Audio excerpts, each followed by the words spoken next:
Magandang araw sa inyong lahat, mga giliw naming tagapakinig. Muli po mga kaibigan, narito na po ang pagpapatuloy at ikaapat na yugto ng liham kasaysayan na ipinadala ni Suring dito sa ating dulang Love and Memories.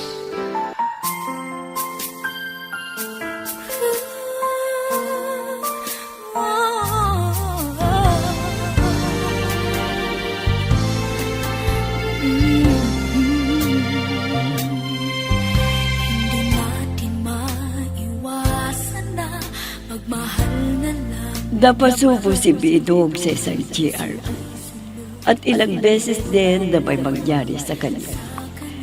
Pero alam ni Paring Tino na nagkikisiping si Bidog, kaya yun ang ginawa niyang paraan para takutin si Bidog at makuha ang gusto. Lagi niyang niyayaya si Paring Tino si Bidog para uminom at hindi siya magsusumbong sa ginawang kasalanan sa akin ni Bido. Kaya isang gabi na lumabas si Bido, ay sinundan ko siya at narinig ko ang usapan nila.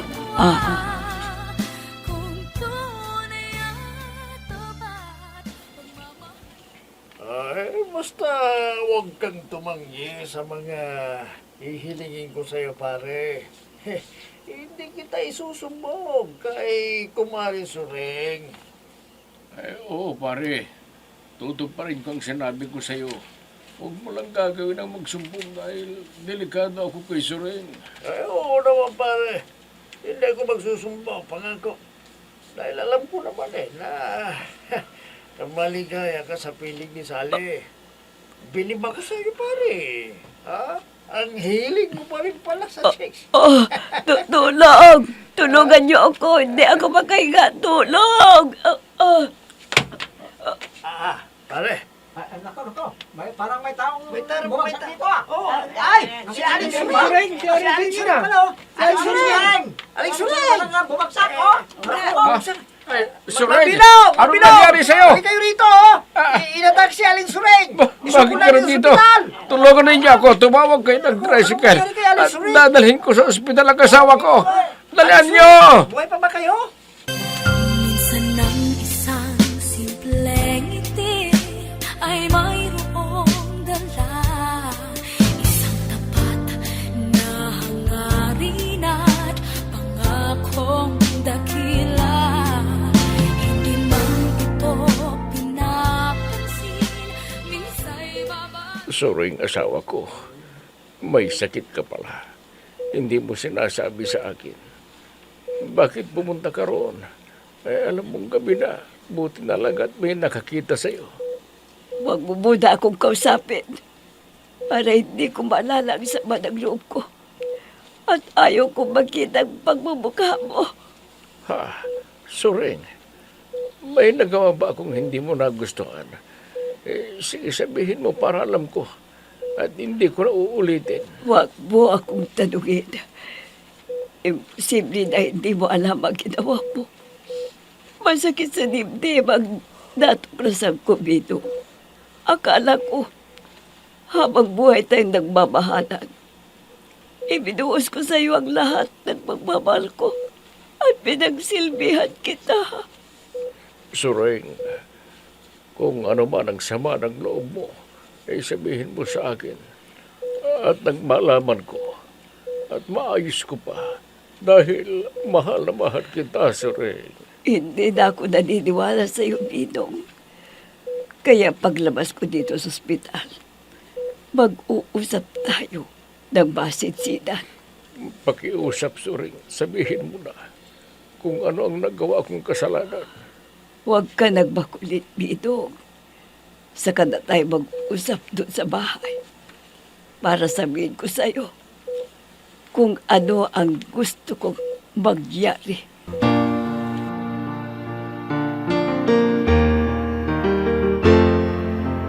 I'm so blessed I have you, 'cause you gave the world to me. You're my inspiration.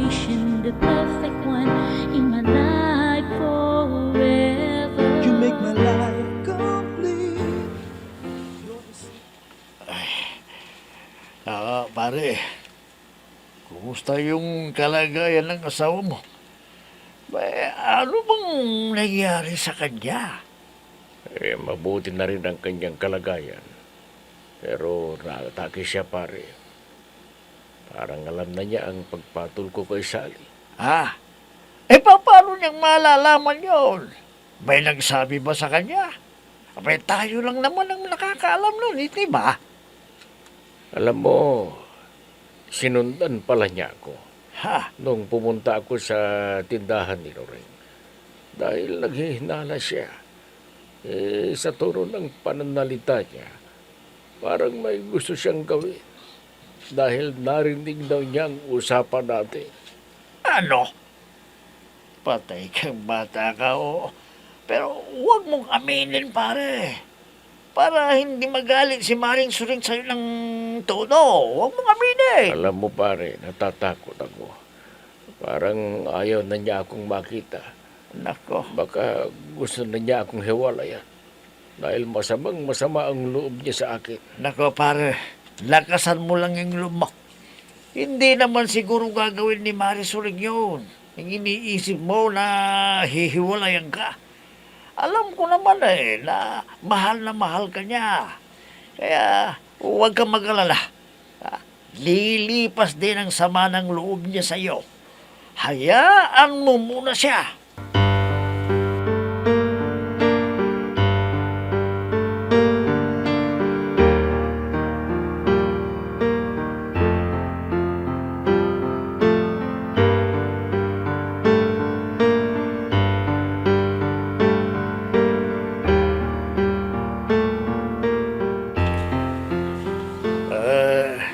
Sale, huwag mo munang guluhin ang isip ni Paring Binong, ha?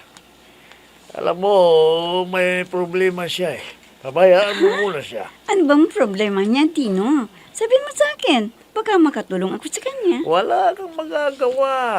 Dahil nasa ospital ang asawa ni Paring Binong. Inatake sa puso.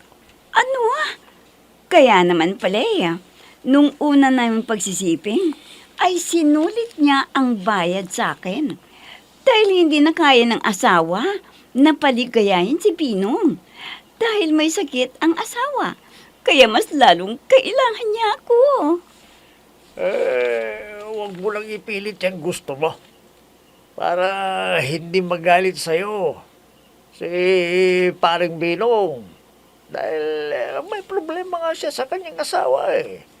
Inatake nga sa puso, kaya nagsisisi na siya. Ano? Bakit? May alam na ba ang asawa niya tungkol sa aming relasyon ni Binong? May nagsumbong sa kanya? Wala naman, kaya lang nanghinala nga siya at sinundan si Paring Binong.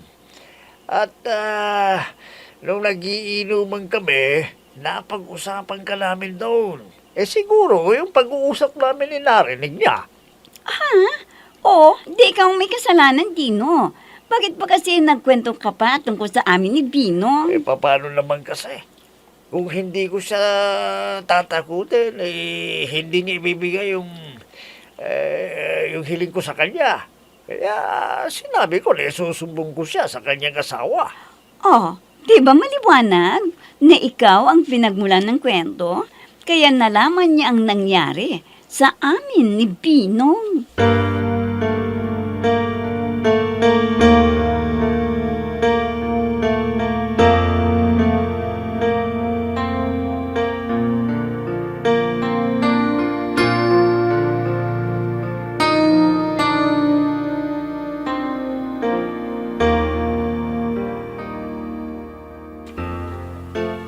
Suring, bakit nandito sa labas ang mga damit ko? Anong ibig sabihin nito? Alam mo, hindi pa ako bigay. Kaya mali daw yung narinig ko na kwentuhan ninyo ni Paring Tino. Kaya mula sa araw na ito, ay ayaw ko nang makita ang pagbubukha mo dito. Ano? Anong ibig mong sabihin, Suring? Hindi mo pa ba naiintindihan na inilabas ko ang lahat ng damit mo? Kaya umalis ka na sa bahay nito. Lumayas ka na! Suring naman, Juan, ganito kasi ang... Hindi ko na kailangan ang paliwanag mo. Sige na, lumayas ka na, Bidong. Layas! At doon ka na sa bahay ng babae mo! Suring, mahal na mahal kita.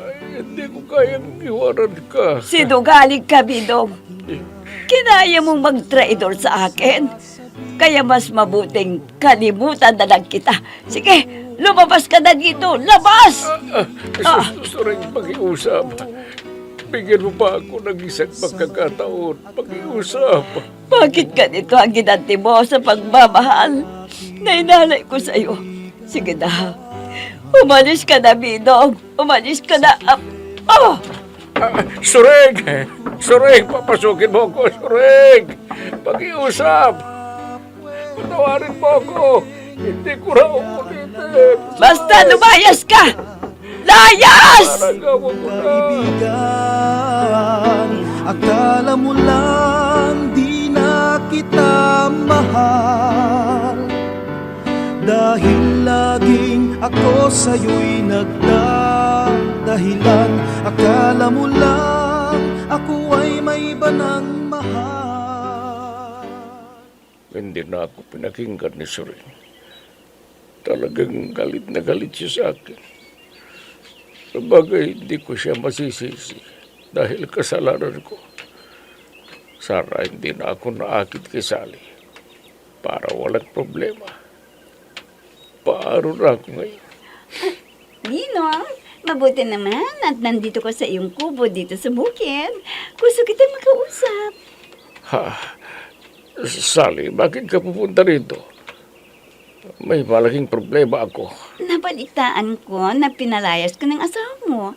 Kaya nandito ako para tumulong sa iyo. Alam ko na malambot ka ngayon eh. Hindi. Pwede ba, Sally, layuan muna ako? Ayoko nang dagdagan ang kasalanan ko kay Suring. Ganun ba? Sige nga. Kung ayaw mo na sa akin, talaga, totoo yun. At teka muna, ganito. Naghumpad ka, naku mo. Para akong nakukuryente na naman. Hindi ko pigilan ang pag-init ng aking katawan. Halika na. Kalimutan mo muna ang problema mo. Kailangan mo ko. Hiyong-iyo ako sa araw na ito. Sally, natutokso na naman ako sa iyo. Bino. Bahala na. Kailangan kong maglimag para gumaan ang bigat ng Yan dibdib ko. ang gusto ko sa iyo. Palaban ka, Bino. Kaya ipapalasap ko sa iyo ang ligayang hinahanap mo. Bino. Sally. Sally.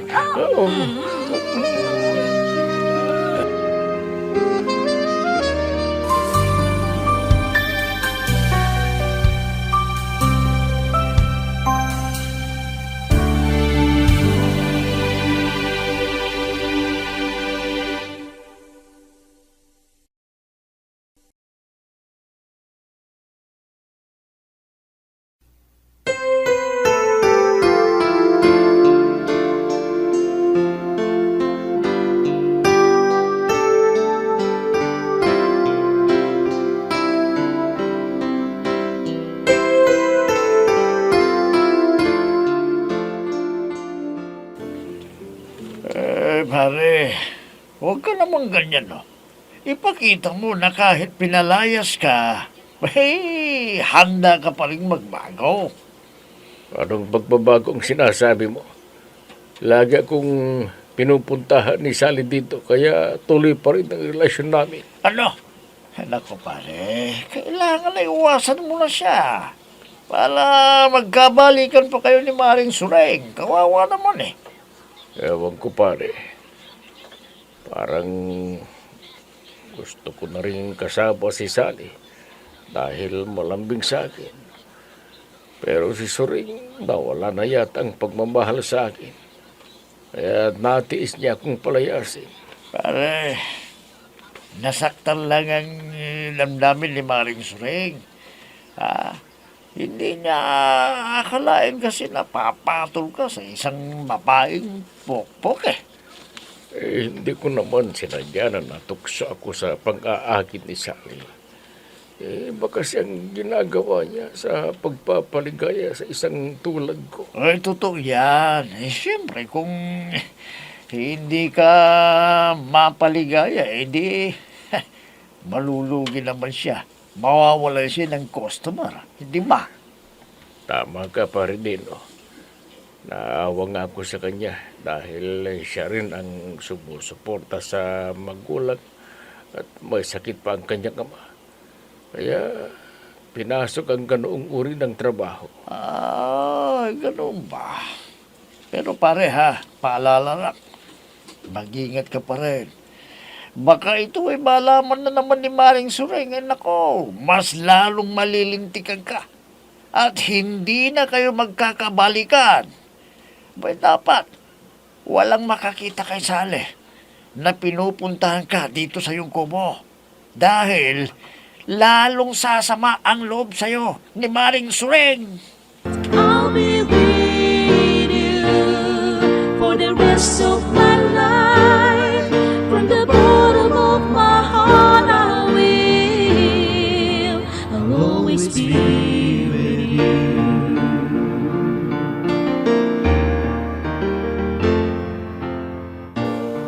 Ay, mahirap din pala ang nag-iisa ka dito sa bahay. Ano na kaya kalagayan ni Bido? Pinupuntan pa kaya siya ng babae niya?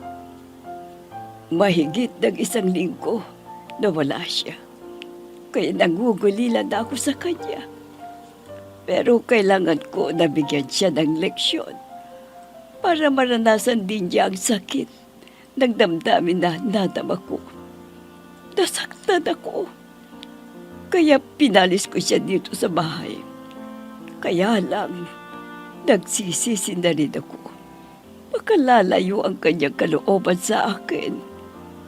Ano kayang dapat kong gawin? Sunduin ko na siya doon sa kubo na tinitirhan sa bukid. O kaya, hintay ko na lang na bumalik dito sa bahay. Pag humingi ng tawad, ay patawarin ko na siya. Oo nga. Yun na lang ang gagawin ko.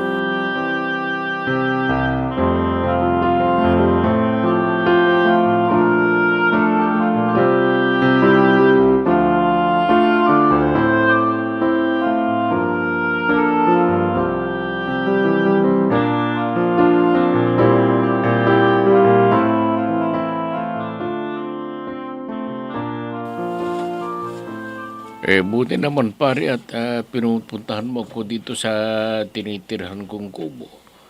Para may kausap ako at hindi maiinip dito. Bakit? Sinabihan mo na ba si Sale na huwag siyang magpakita dito sa'yo? Sa araw? Kundi sa gabi na lang pumunta rito? Oo naman pare. Siyempre ayoko rin na madamay si Sally sa galit ni Sur. At pupunta tayo mamaya doon sa bar na pinagtatrabaho ni Sally. At iinom tayo doon. At nagmakita at makausap ko si Sally. Bakit pare? May pera ka pa ba? Nagbinta ka na ba ng palay ninyo? Oo, yung mga gulay. Hindi pare. Kundi isinanla ko yung isang lupa namin para may magastos ako para sa aking pamumuhay.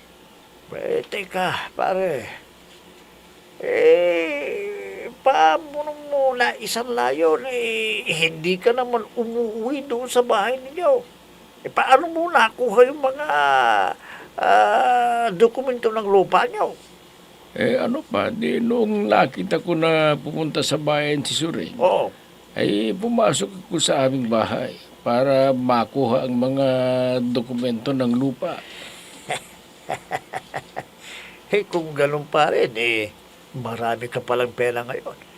Kaya, ikaw ang taya kung iinom tayo doon sa bar, ha? Pare, oo naman. Ako ang bahala sa bayad ng maiinom natin. Kaya ginawa ko ito para hindi ako magutom dito sa tinitirhan ko. At alam ko na nag-aalala na rin si Suring. Sabi ng kumari niyang si Karing, Basta daanan mo ako mamayang gabi dito at magha-happy-happy tayo.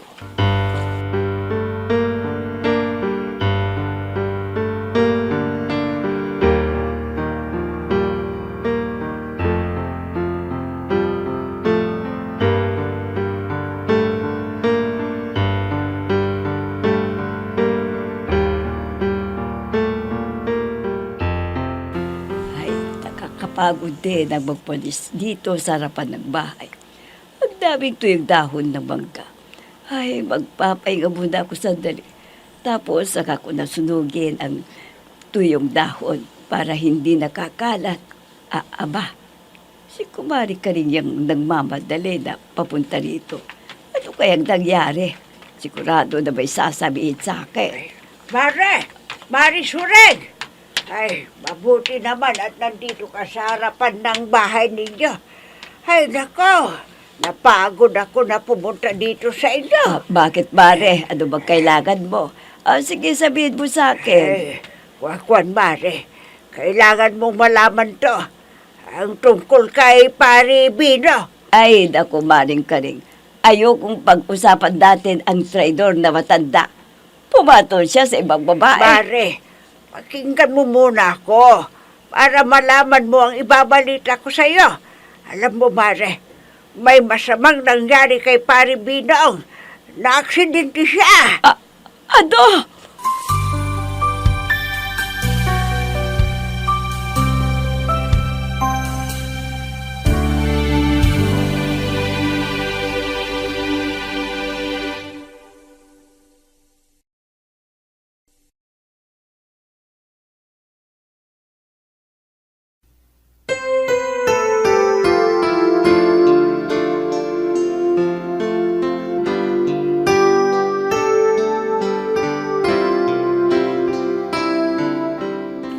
Ano kaya ang gagawin ni Suring sa ibinalitan yon sa kanya? Mga kaibigan, huwag ninyong kaligtaang subaybayan ang pagpapatuloy at ikalimang yugto ng liyang kasaysayan na ipinadala ni Suring. Dito sa ating dulang. Love and Memories. Mga nagbibigay buhay sa ating dula ay sina Mayra Abrihal Narnola, Susan Malikdem, Robert de Guzman, Yehuda Ismael, Eva Alcoriza, Jun Cabato, Ami Diaz, at si Oscar Ora. Technical supervision at musika ni Oscar Ora. Nilapatan ng tunog ni Robert de Guzman. Mula sa panulat at direksyon ni Ami Diaz. Love and Memories. Inihahandog sa inyo ng F3 Recording Studio para sa Pambansang Radyo ng Pilipinas, Bombo Radio Philippines.